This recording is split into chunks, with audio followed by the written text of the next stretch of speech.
Hey everyone, I need to share something that happened to me recently, and I can't shake off the unease that lingers.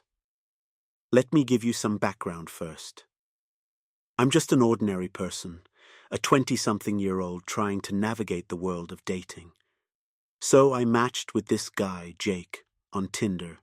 We chatted for a while, and he seemed nice, normal. We decided to have our first date at his place, just a low-key movie date. Fast forward to that fateful night. I arrived at Jake's apartment, and everything started off fine. We ordered some takeout, picked a movie, and settled in on the couch. It was supposed to be a casual evening, but as the night went on, things took a dark turn. The movie played in the background, but I couldn't concentrate. I started noticing odd things about Jake. Like, there were weird noises coming from the other room. I brushed it off at first, thinking it was just an old apartment making creaky sounds. But then, I began to feel uneasy. I couldn't quite put my finger on it, but something was off. As I excused myself to the bathroom, I noticed Jake's demeanor change. He became more intense, his eyes fixated on me like a predator sizing up its prey. Panic set in, but I chalked it up to nerves. Maybe he was just awkward. Returning to the living room, I suggested we change the movie. Anything to break the tension. That's when he insisted we watch this obscure horror film he claimed to love. Now, I enjoy a good scare, but the movie he chose was beyond unsettling. It was about a person who hides a sinister secret, a secret that slowly unfolds throughout the film. As the movie played, I began to piece together the strange occurrences in Jake's apartment. The odd noises, the chilling atmosphere, it was all too real. My heart raced, and I couldn't shake the feeling that I needed to get out of there. Then, he leaned in and whispered something that sent shivers down my spine. "I have a surprise for you, in the basement." My mind screamed danger. I made up an excuse to use the restroom again, secretly messaging a friend for help. The plan was to escape discreetly, but when I returned to the living room, Jake was standing by the basement door, blocking my way out. I stammered, pretending to be unfazed, but inside, I was terrified. He opened the door, revealing a staircase leading into darkness. The atmosphere was thick with dread. I knew I had to act fast. I faked being excited, saying I needed a moment to freshen up before the surprise. As soon as I was out of sight, I grabbed my phone, texted my friend to call the police, and booked it for the door. The fear I felt that night was unlike anything I've ever experienced. I made it out unscathed, and the police arrived in time to investigate.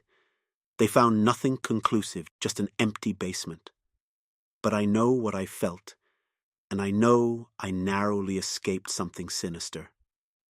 I share this story not for sympathy, but as a warning. Trust your instincts, and if something feels off, don't dismiss it. And remember, the scariest stories are the ones that never get told.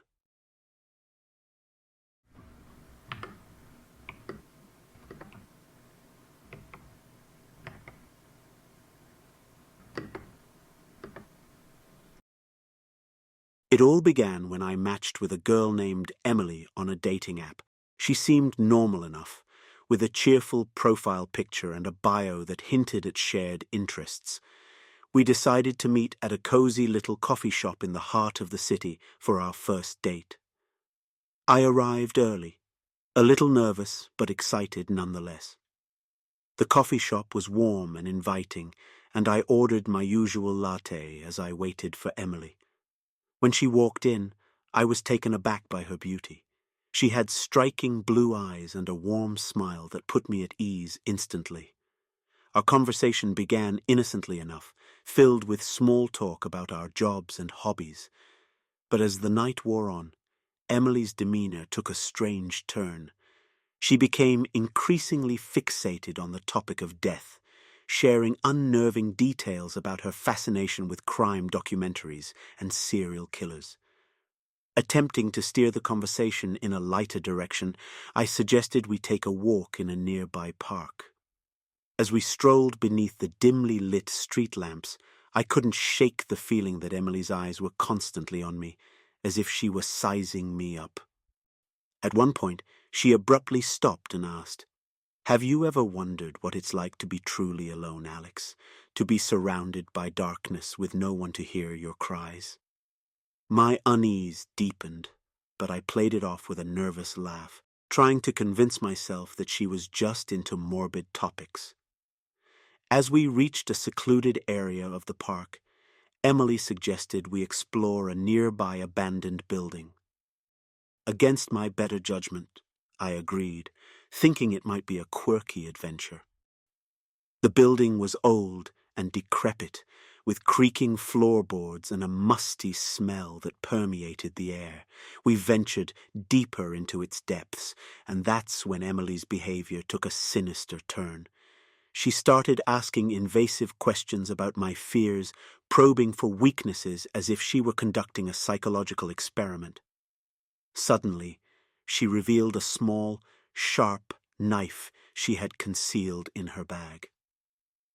Panic surged through me as I realized the gravity of the situation. Emily's eyes gleamed with a twisted excitement, and I knew I had to escape. Summoning every ounce of courage, I faked a sudden stomachache and insisted on leaving. She reluctantly agreed, but as we emerged into the night, her demeanor shifted once more. It was clear that she wasn't ready to let me go. I started sprinting through the darkened street with the echo of her footsteps pursuing me like a relentless predator right behind me. Finally, I reached the safety of a crowded area, gasping for breath, as I glanced back to ensure she wasn't following. I hailed a cab and rushed home, relieved to have escaped the clutches of that nightmarish encounter.